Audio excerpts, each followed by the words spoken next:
Pomembnosti takšnega dogodka se zaveda tudi župan, ki še posebej podpira mariborski razvoj trajnostne mobilnosti, kjer so na prvem planu predvsem kolesarji. To je dodatna promocija trajnostne mobilnosti in da bi dosegli naš cilj, tretjino meščanov na kolesih.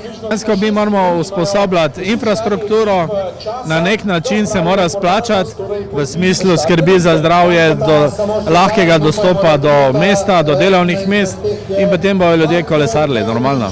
Prav gotovo pa je mednarodna kolesarska dirka odlična priložnost za promocijo regije, ki na področju kolesarstva ponuja izjemno raznolikost in na koncu tudi celotne države. Ja, to je velikanska promocija za Slovenijo, za kolesarstvo, za Maribor, seveda.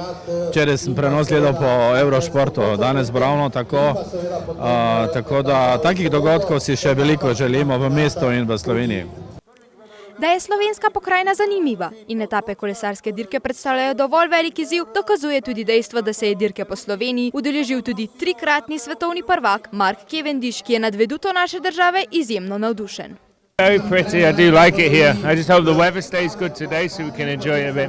Sicer na včerajšnji prvi etapi dirke po Ravnem Prekmurju še ni pokazal, kakšni napori še čakajo na kolesarje, ki kot kaže zelo dobro poznajo slovensko visokogorje.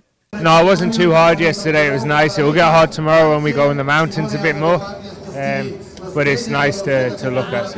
Yeah, I think it's beautiful.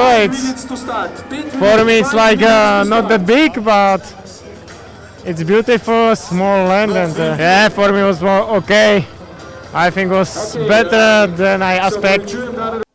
Letos kolesarska dirka poteka pod častnim pokroviteljstvom predsednika Republike Slovenije Boruta Pahorja. Od svoje prve prireditve leta 1993 je dirka uspešno prestala že 24 izvedb in danes velja za vrhunski športni dogodek, ki se ga udeležujejo tudi najbolj zveneča imena svetovnega kolesarstva. Videti je, da v tem oziru tudi letos ni izjema.